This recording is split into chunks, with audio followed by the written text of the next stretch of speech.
Happy birthday, Dino Navy! My name is Cyron, and welcome to the story so far, Crestfallen.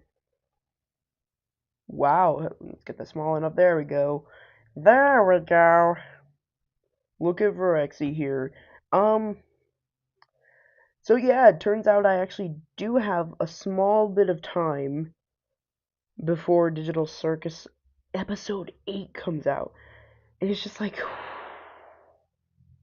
we basically only have one episode left until the series ends, which is just like, it's been so wild. It spans like what, 3 years? Almost 3 years. So anyway, but that's not what we're here to talk about. We're here to talk. What was that? We're here to talk about Crestfallen here, the 9th installment of the Psyb0i Dino&CreepY lore. For wait, oh yeah.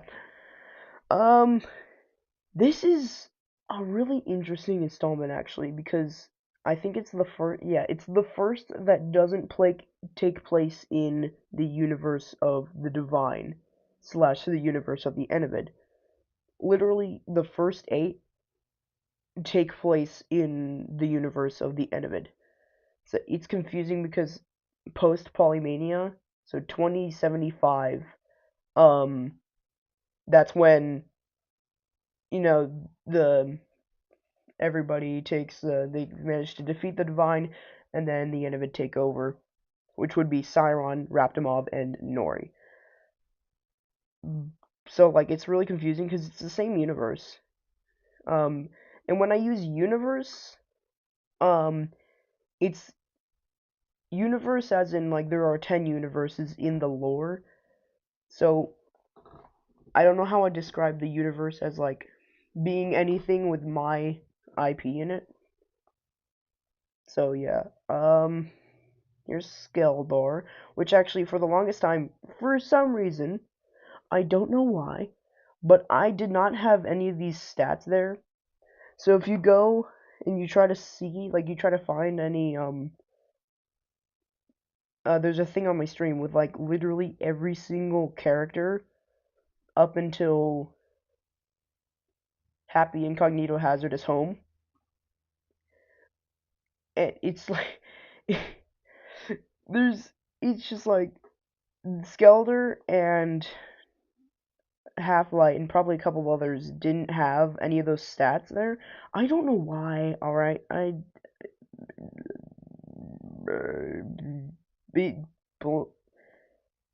it left my mind on why that was the case, but anyway, we are here. So it pretty much starts out with. Oh yeah, let me just get this thing out before we start like with the story.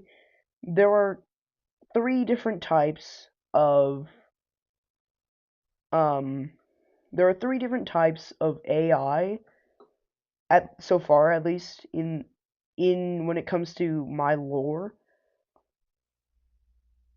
So there's all of the two of them that are featured in here. One of them is mentioned by name, which is the Lie, Lai, spelled like that. It's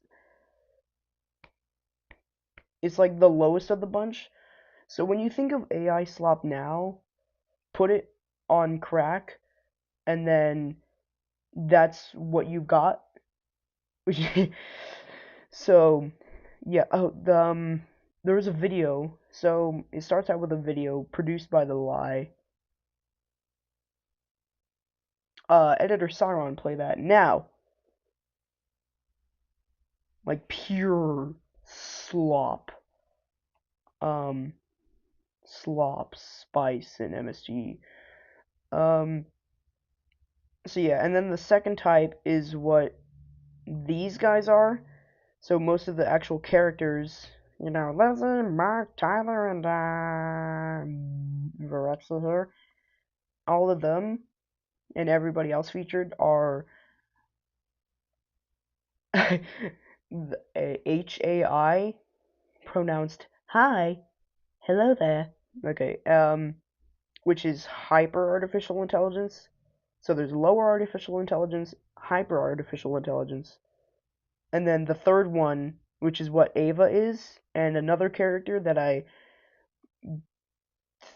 have I teased it? No, I have not. I will not tease it yet. It's definitely way too far. Um, which is the DAP, which is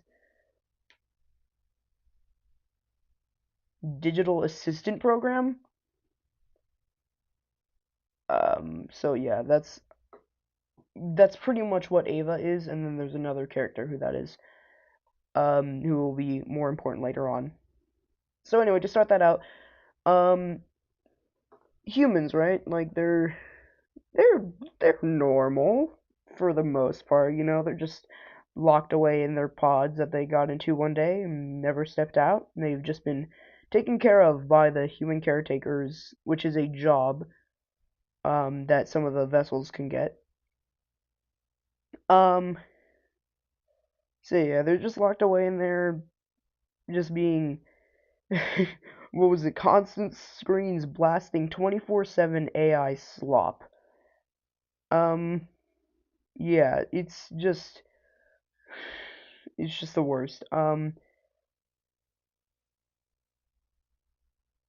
Okay, so overstimulated. So nobody, for the longest time, ever since the humans like got in there, the lie had just gone straight wild. They've gone out of proportion because they weren't being kept accountable. So they were just generating the worst, like, what the hell is that type of thing over time, you know, over like 100 years. Yeah, over 100 years of just that. And then obviously, um, so yeah, and eventually, uh, after 101 years, the video gets leaked to the vessels, so they have their own like cleaner internet that they have, and then there's the internet that the the screen chambers use, and somehow they've like managed to merge a little at a certain point, and then the videos, some of the videos, like it was like a 7 minute clip of videos, and then it's just like boom, and people saw that and they're like, what the hell is this?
Oh, this is what they're being shown? What? And then obviously the planet was split, and you know, some of them wanted to kill them off. Like, just like, okay, we're done. No more with the humans. They're irredeemable. Let's just take the planet for ourselves, you know.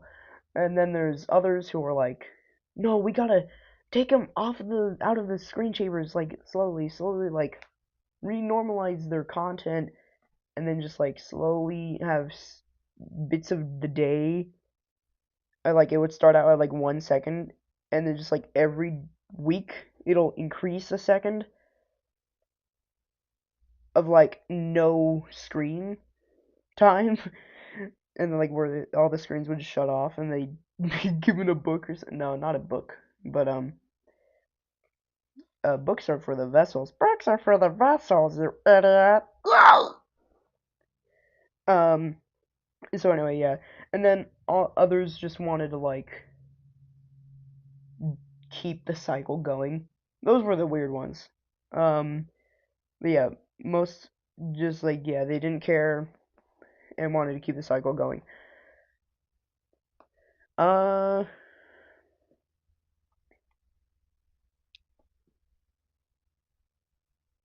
so Skelter here has an idea. He's like, okay, Celestial Half-Light cannot come down and do anything. Take out the. He cannot come out down here and do anything to help unless we all die. Because I mean, we've become too real and too conscious. We're sentient, basically. So I think the solution is to just create something that isn't sentient and give it a directive to destroy everything that moves. So that's what it's been doing. That's what he's been doing this whole time, is creating something that happens, that it does that. And he's told everybody. He's been like teasing it a little bit, but he hasn't straight up said what it is. All they knew up until certain point in the installment was that it's a solution. Would they say the perfect solution, or what was the exact word?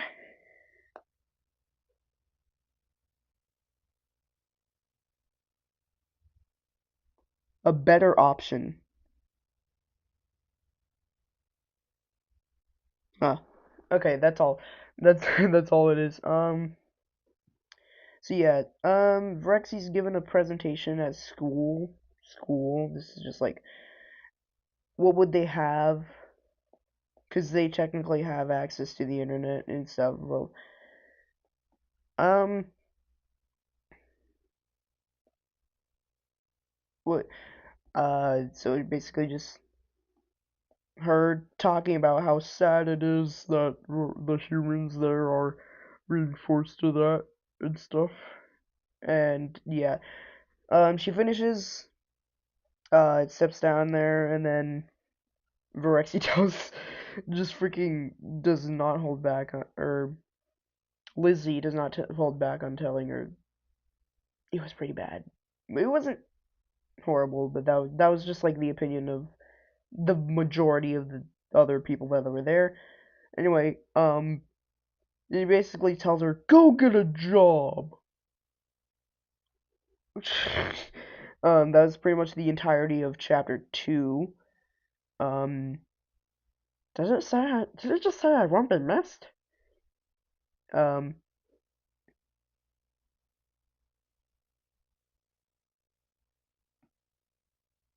yeah, so basically the interaction happened. Lizzie goes off with Tyler and everything. Tyler! The the naked David statue by Leonardo da Vinci. Shayad.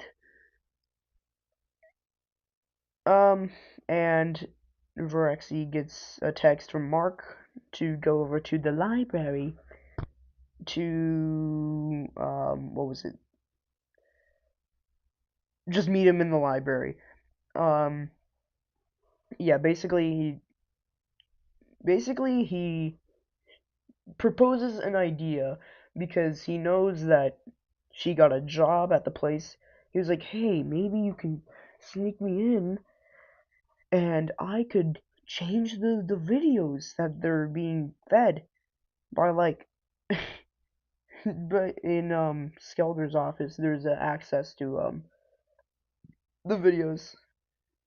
He's like, maybe he just like he shows one of the bit of the clip that was released, and it was actually a human video, like just a regular video. Not only did it feature a human, like a real human, but it was just like normal, not overstimulating. I think it was an unboxing video. A video of a human at a white table with a box. Yeah, it was an unboxing video. Um, so yeah. Oh, we should probably bring Mark over here. Yeah. Hello. You must be secret of Mimic. Um, so yeah. so he proposes an idea like, oh, maybe he can go and try and change him out slightly. Um,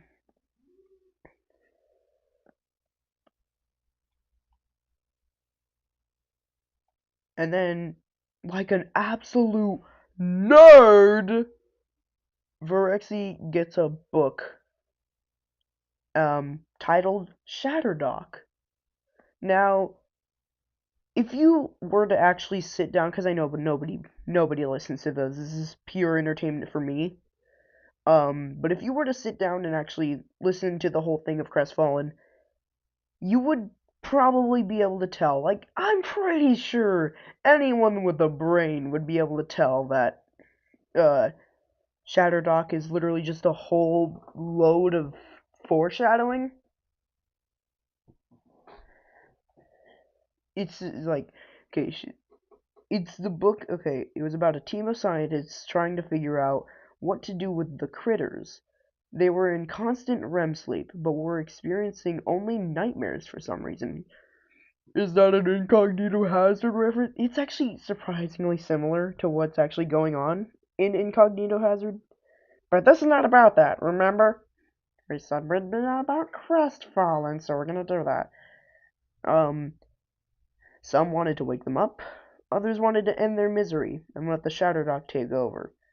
A couple of them wanted to let them die of old age, and then the Shatterdock could take control. But the rest wanted to keep them alive, yet still in a nightmare. The head of the team thought otherwise. He believed that they should destroy all of them, the critters, the lab, and the scientists themselves. He believed that the Shatterdock could only help when they are all gone. No one knew why he believed this, and when he panicked, oh, when he and when he announced his plan, they panicked. One particular scientist sought to stop the head scientist. He sneaked into his she sneaked into his office where he was working on a solution to the problem. Two of her partners followed her in, and they saw the head doctor working on something at his counter. All of a sudden, something from the table exploded into flames. A piece of shrapnel flew into the first partner's eyes and blinded him. He screamed in pain. The head scientist's clothes caught fire, and he fell back onto the second partner, turning them both into nothing more but a burning lump of mass. Something jumped out from the fire on the counter. It sliced open the protagonist's abdomen and began pursuing the others in the lab. She collapsed onto the ground, coughing up blood. Then she saw the Shatterdock. He looked sad, and her last words was fix. Her last word was fix before she blacked out from the loss of blood. So that's the entire description of the Shatterdock. I don't think I want to. I know some people, some authors, when there's a book inside of their book, they make a book that describes what happens in that book inside of a book.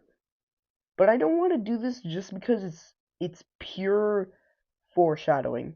It's describing pretty much the entire plot. Like the majority of the scientists are the vessels. And then the specific scientist and her two partners are Virexi, Mark, and Lizzie, because Tyler is not there. And then the head scientist is Skelder, and then the Shatterdock is Half-Light, celestial Half-Light, bubble dust, sneaky bubble dust, very sneaky. I pretty much did just describe to you the entire plot of it, but anyway, like she puts the book down, goes over. There's some filler here of like the job being described and then her doing that. Oh, I'm sorry. Are you bored? Did I bore you?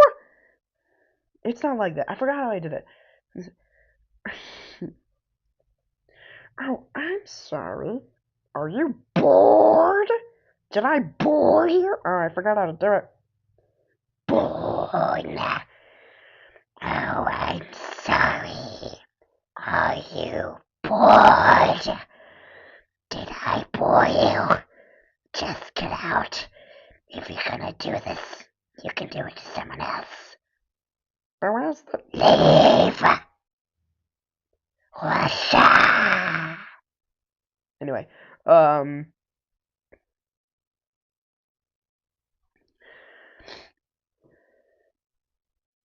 yeah, basically just describes... This is... Okay, I wouldn't say it's filler. It wouldn't make sense to jump straight onto when she finds Skelder's office entrance. Rexy turned 180 degrees. Oh god. I forgot that's the era this was made. The 180 degrees era. That was the beginning of the school year. Oh my god, we only have 9 weeks left of school. Summer of 2026?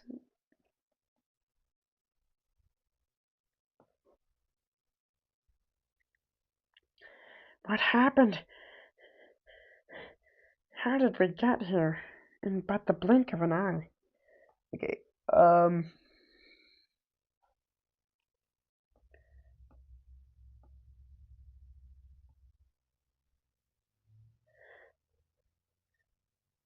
okay, Curve. I just realized the chapter name Curve is a little too close to Curvy, which is just like, I mean, why she kind of like, okay, uh, basically, okay, I'm gonna get to the part where does she, what is her doing here? Asked Lizzie, startling Rexy. I could ask her the same thing. I didn't know you worked here too. Okay, I mean, the dialogue isn't that bad. I feel like my writing and like dialogue choice has gotten significantly better since I've ever started. I mean, just compare the first installment, so compare Planet 7675Y to How to Probably Make a Universe. It's pretty, I'd say it's improved that since then, technically, definitely. Um, so yeah, they basically just like go in, and then Mark is actually in there with them. Yeah, and then the door shuts down, and then the message. Oh, oh no. What's the what was it? There's so much foreshadowing in this stupid thing. Okay, I forgot. Back in the library scene. This is important. This is important. All right. Um, where's the library? Thank you, Vorexy. He stood up. Soon we won't even need to take care of the humans. You willing to bet on that? Asked Vorexy. Mark smirked. I bet my whole visor on it. Don't get too cocky, she said. Or she said as he backed away, getting ready to leave. No promises, he said. He left, leaving Rexy alone with the books. I bet my whole visor on it. That's important. Okay, where...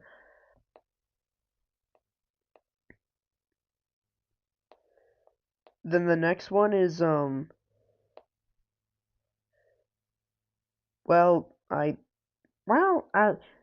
hmm. If something goes wrong, my death will be caused by something sharp. How's that? Fine. My death will be caused by something sharp. That's also important. Anyway, where's, okay. So, just like I told you, nothing's gonna happen. And in an instant, the door shut behind them with a loud crash. Mechanical sounds came from within that sounded like it locking itself in place. It was dark. Then dim red lights flashed on, and then the TV that they hadn't noticed lit up. Oh my gosh! Then the TV they hadn't noticed before lit up. Okay, a message from Skelder himself played. Citizens of Farian, it has come to my attention that that there has been a divide among us. The question that nobody can agree upon the question that nobody can agree upon the answer to. What should we do with the humans? I have a solution. Some may not like what I am about to say. That is why I've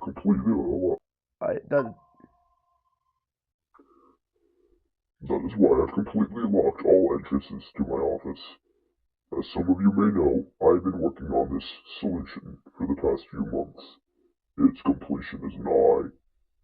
When I release this into the rest of the dome, it will destroy everything that moves. That includes you, vessels, and that includes me. Its name is the Yevasaur. We have become too smart, too lifelike, too conscious. If we want Celestial Half-Light to fix things, this is our only means of letting him. By now, all of you are panicking. That is why you failed.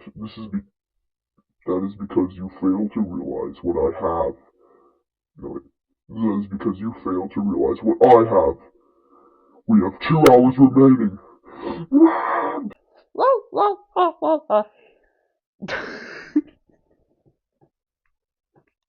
So that's his dialogue, basically saying, now the Eversword doesn't have a design, specifically because Rexy never sees it.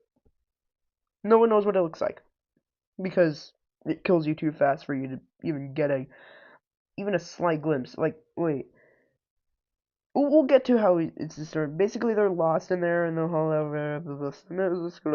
over there. The stala skishine, fala coral station mafa. Can I see? Found a rabbit. Let's get a for the podcast. For Penny. Since Daisy Bell gave me the answer door and all that, and then goes over here. Run, rabbit. Run, rabbit. Run, run, run. Yay, yay, yay. Ho, ho, ho. Ho, ho, ho. It's kind of like drugs. I've been chasing that first high that I got when I got the first bag, and this seems bad, but trust me, I know what I'm talking about. Listen, do I know what I'm talking about? Okay, so basically,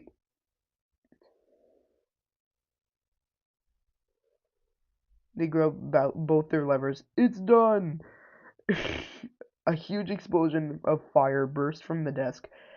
A piece of shrapnel flew into Mark's visor, sending him down to the ground in agony. Skelder shrieked as the flames engulfed him. He fell onto Lizzie, taking her taking her life along with his. Then a black silhouette arose from the fire. It made a trilling sound and jumped straight toward Virexie. It struck across her chest. She flew back and hit her head against the wall behind her, hard enough to give a human a concussion. But she's not a human, she's a vessel. A robot. She's perfectly fine. Don't sue me, talkies. What? Don't sue me, JMB. Um, the Ivysaur left the room before she could even tell what it looked like. She lay there in pain, this fire slowly spreading. She looked over at Mark. He was bleeding from the spot on his visor where the shrapnel hit it. Bleeding? He had blood? They had blood? Why would they need that? Did she have blood? She examined the wound on her. Yes, she did. The question again taunted her. Why? Then the line from Skelter echoed in her mind. Too lifelike. She couldn't question it anymore. She coughed as her vision started to blur. Her eyes were heavy. Just as they closed, there was a flash of light, and a figure appeared. It was Celestial Half-Light? She was the last one alive on the entire planet. Her eyes finally shut. That was really good. I think that's the best reading I've ever done so far on this. Um, so yeah, they have blood. They can bleed. and they think and they feel and they can eat to some capacity, actually. When it comes to eating, it's like digital almost. It's weird. It's hard to explain. Um, but yeah, so she dies by something sharp. Should you come happy feeling should you come back tomorrow feeling unhappy with where you are or what you've done? Anyway, um, so yeah, she wakes up in the Celestial Satellites, like weird makeshift afterlife because it's really not fair to have a heaven and a hell and just be sending them all to hell. So it's like a weird thing. You can choose to just go to room B. I think that's what it was. Okay, what is it? Okay. Giant gaping laceration. She felt around for the giant gaping laceration across her chest. Nothing. Okay. The guest will kindly follow the orange line in the floor to the check-in zone. The guest will kindly follow the orange line in the floor to the check-in zone. The guest will try. Okay, so that's what that is. Don't you look? Don't you look just a bit? Oh, wait. Don't you look just a bit different than the others? Let's see here. Okay, so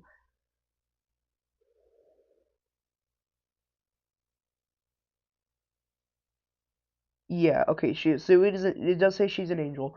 Um, for some reason I thought it didn't specify that she was an angel, but she is an angel. In fact, so is the voice of that speaker thing. Like, okay, Varaxa Jaya. You are to head to room B in the hall to the left. Oh, into the hall to your left, and sit in the closet, and sit in the closest seat to the entry door.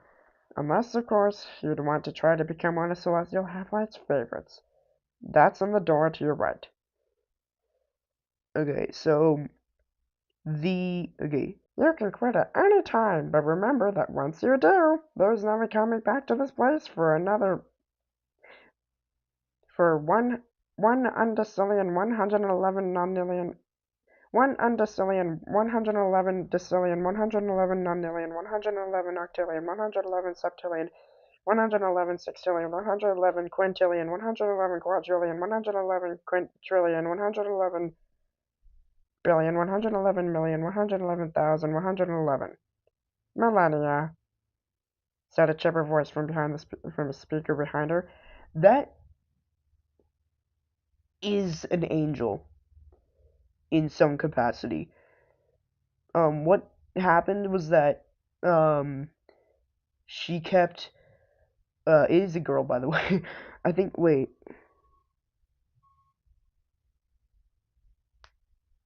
I don't think it ever specifies that it's a girl, but it is a girl. She kept like taking all the humans that they walked in and just like ambushing them and just like kicking them off the edge into the abyss, and they're just down there for eternity. And their souls are kind of what the lights are, in some way. Um, and Celestial Half-Light didn't like that, obviously. So he was like, okay, you know what? You are cursed now, kinda. And you're gonna live the rest of your existence, which is gonna be for eternity, as a speaker on the wall above the door when they go there. So all you can do is tell them what to do, and that's it. And that's why she's constantly cursing and insulting Virexi, and also would be all the other people that go through this thing, which is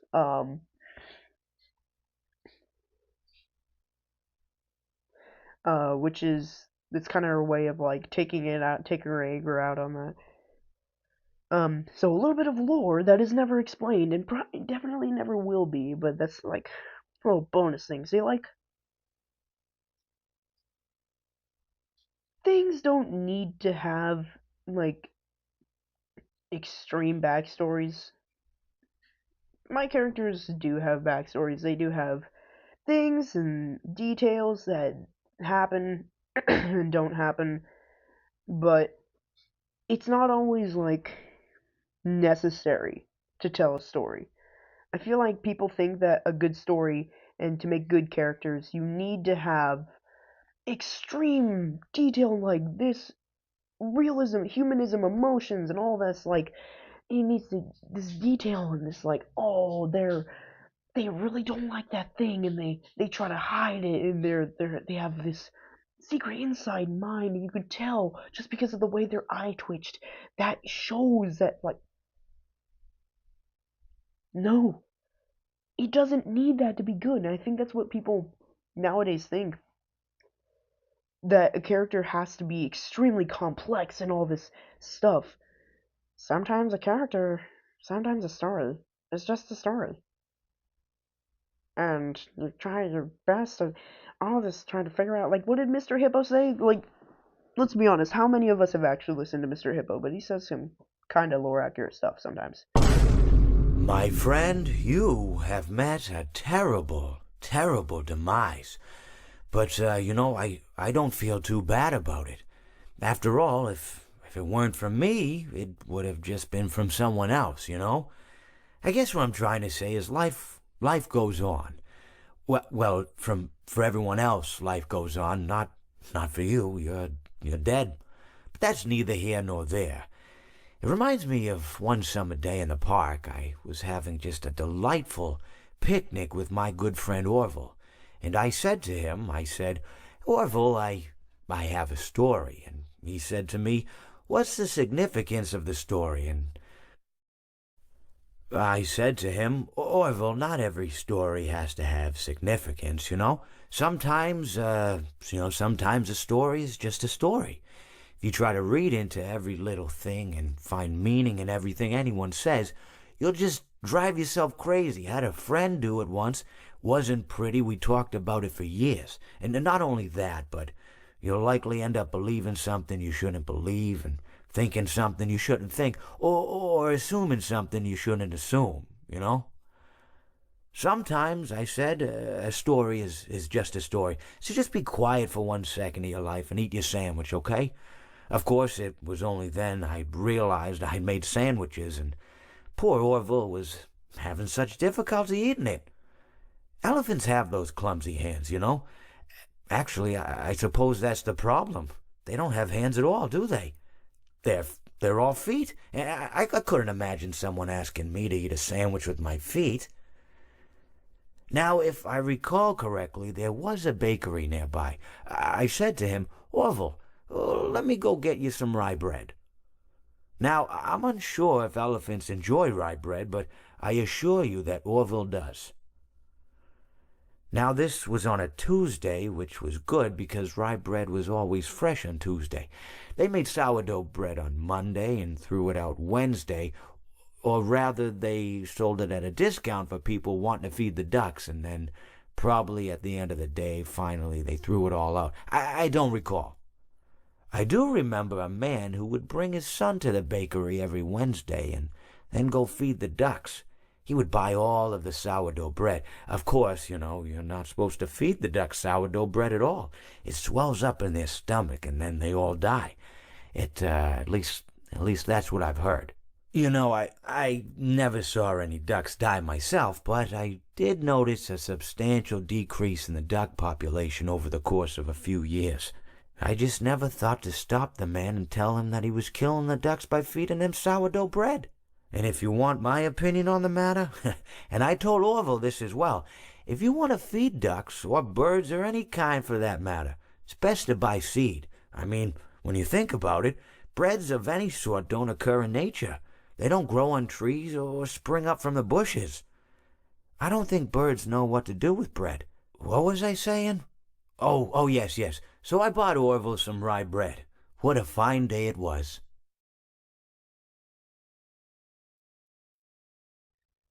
So anyway, that's what's going on here. She basically plays the notes, which I can actually play those notes here. This is the thing. Or wait, I can play it here. because I've got a piano. No! Abel! What happened to you? No! Abel! What happened to you? Oh no! His hand fell off.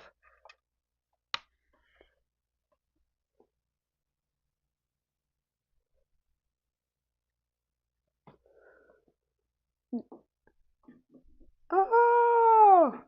Ethan! What's wrong with you?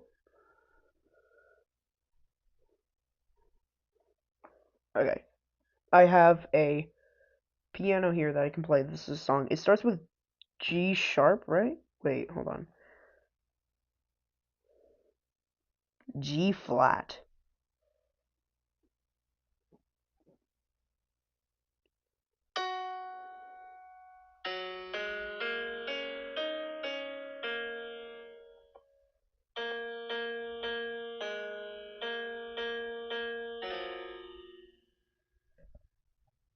Introduce Siron, you better take that out. No. What? Okay, whatever.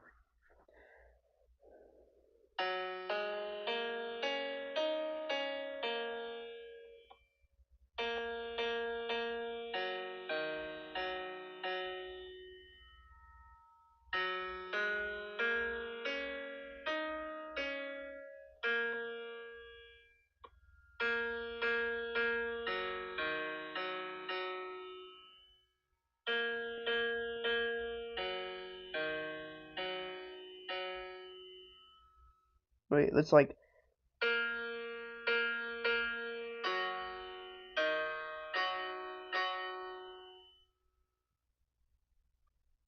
That's it. That's that right there. There's also an alternate version.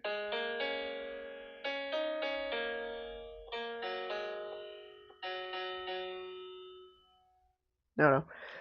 So yeah, anyway, that's the song. Oh, I still need this. I need this guide, otherwise I'm not gonna know what you're talking about, you know. Don't want to repeat of Atlas the work stuff, you know. Anyway.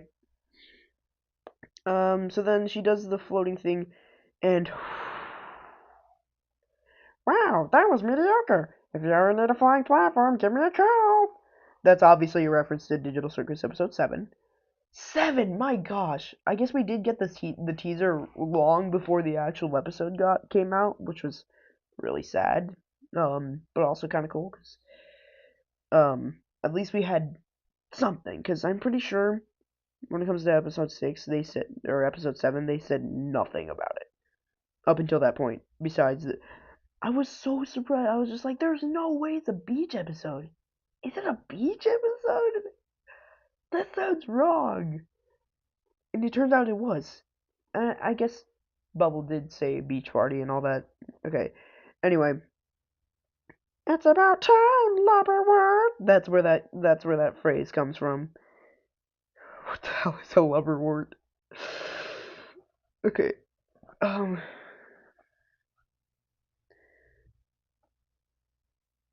Oh, give me a call, and then turns into a phone, yeah. She still has power, but she's like not able to push them off the thing anymore. So that's what it. Okay, so the screen will show your picture when you're halfway there. Make sure you look directly at it. That way the image will stay with you forever. Forever. Forever. Forever. So, hey man, play it. Let's begin. Let's begin. Let's begin. Let's begin. Let's begin. Let's begin. Let's begin.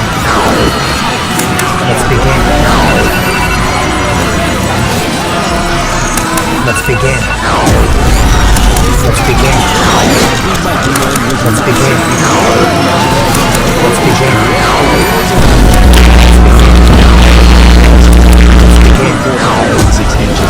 begin. Let's begin. Let's begin. Let's begin. Let's begin. Let's begin.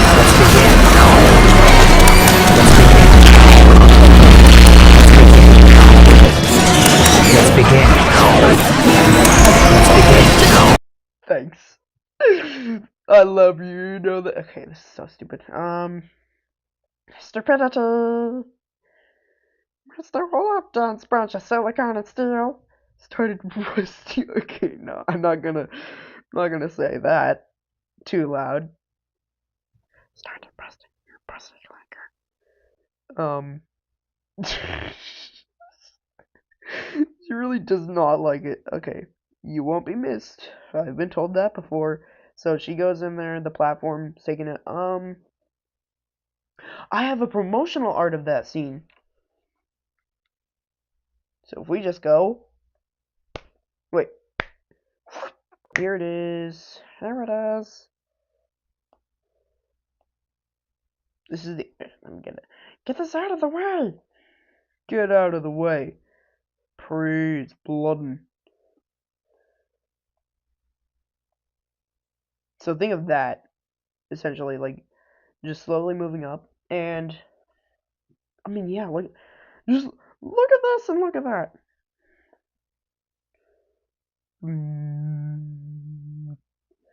So that, and then it'll show you a picture when you're halfway there. Halfway there was like this, somewhere over here. Um, and let's just how is it described? Let's just see. You're almost there. It's time for you to see the picture. It's a live-generated image of you with you. Oh, it's a live-generated image of you with this happy deceased vessel. Happy. No, wait. You with this happy deceased vessel. Vessel. Okay, wait. You with this happy deceased vessel. Okay. Anyway, Brexit locked eyes on it. The screen displayed fluorescent cuddling with Mark. His face was elongated and distorted. It looked like he had been through extreme temperatures and melted. His visor had two deep holes with bloody human eyes staring back at it within. Oh god. So, there is no image of this. I should probably, you know what? That's what I could do. One of the promotional arts is gonna be that. A depiction of that. It's gonna be horrifying, actually. This is so horrifying. But anyway, she goes in there. When it says she crosses the event horizon, she like, you know what an event horizon is. So just like imagine that, but it's this. And if you don't, okay, let me just look up the definition of an event horizon. Stay vigilant and remember, clock's hour's ticking. The theoretical boundary surrounding a black hole beyond which gravity is so intense that nothing, not even light, can escape. That's the only way I can describe it, because, like, the moment her x-axis was greater than so, like, how does that work? How would I describe that? So anyway, yeah. She ends up in okay.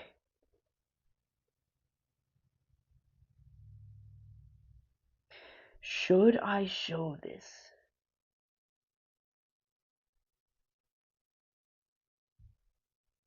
I was planning on making a video specifically, but instead of describing it with quotes from this,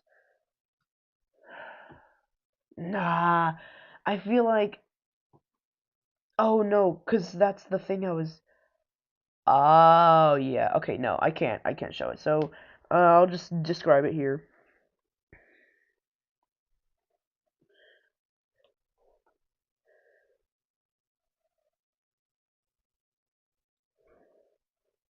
When she opened them next, she was in a place that could only be described as a paradise.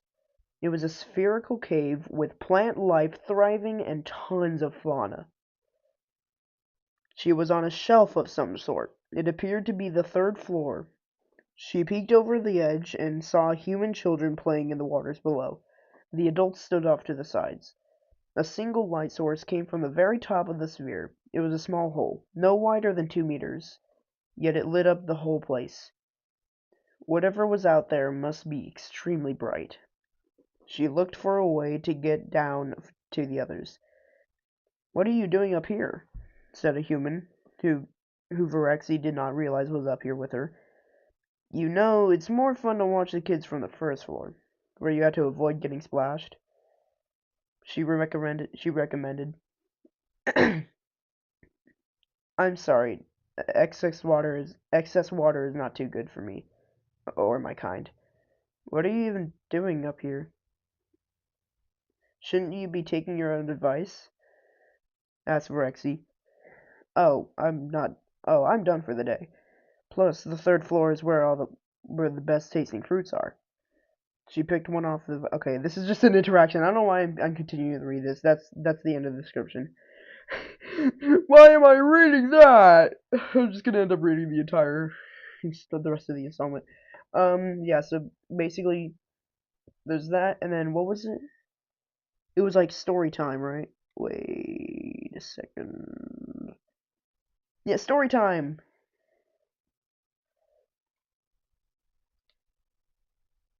Um, so yeah, so story time is basically just what he does once a day for like an hour, which is a story.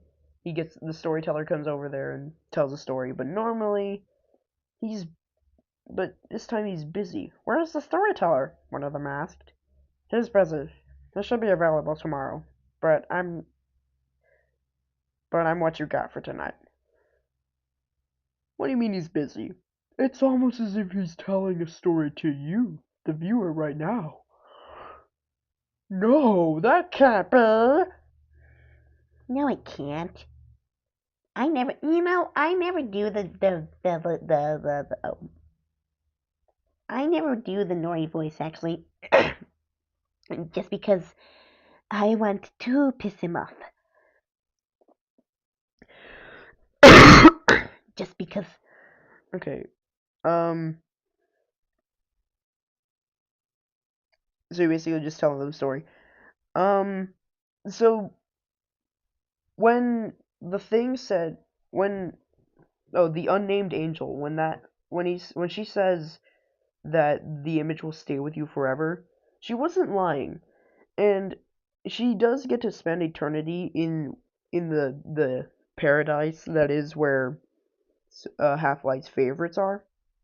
But it's kind of a bittersweet ending because now she has to live with that, and she will never forget it.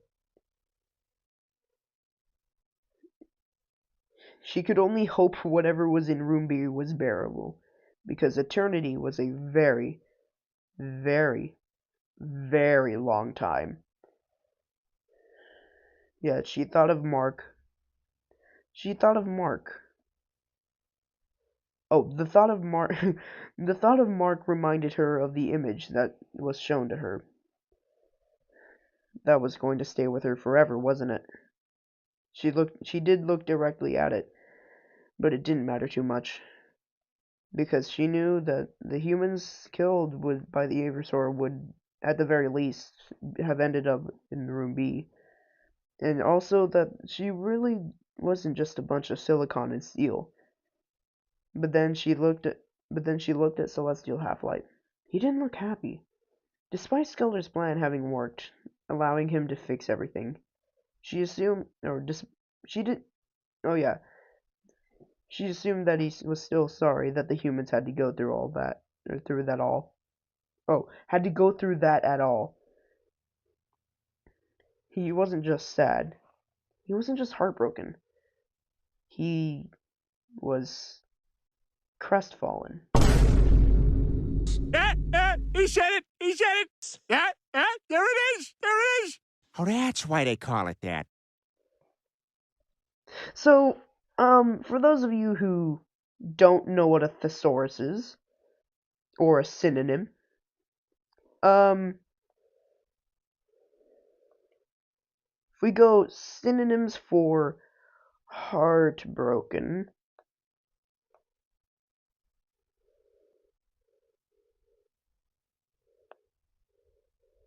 what? Answer the question! Maybe if I word it differently, because I want to show it here.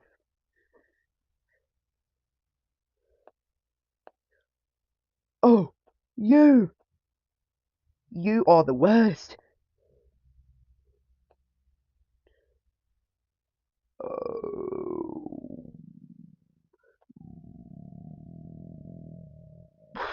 Okay, you know what? You know what?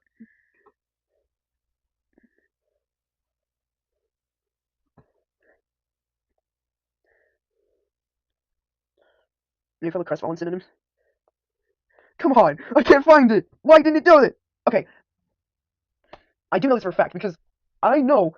Okay, so no. Okay, Crestfallen is a synonym of heartbroken, which is what pretty much describes celestial acolyte. Um, I think that was a bit I don't know why can't I find it? It's doing the stupid AI thing and not a list. Do your list thing. Your list. No, your list. Other words for it. Oh.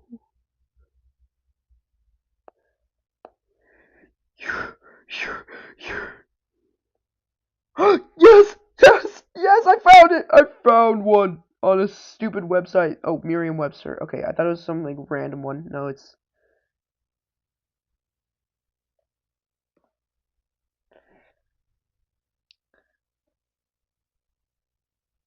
You see right there? Editor Siron. Highlight Crestfallen. There it is. Finally. It's right there.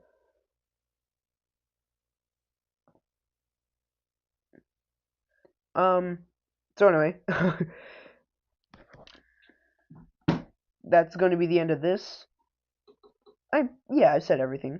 I've said more about this than I have about Atlas the Works rough. Anyway, it's gonna be the end of today's story so far, today's video. And I'll see you later, Dino Navy.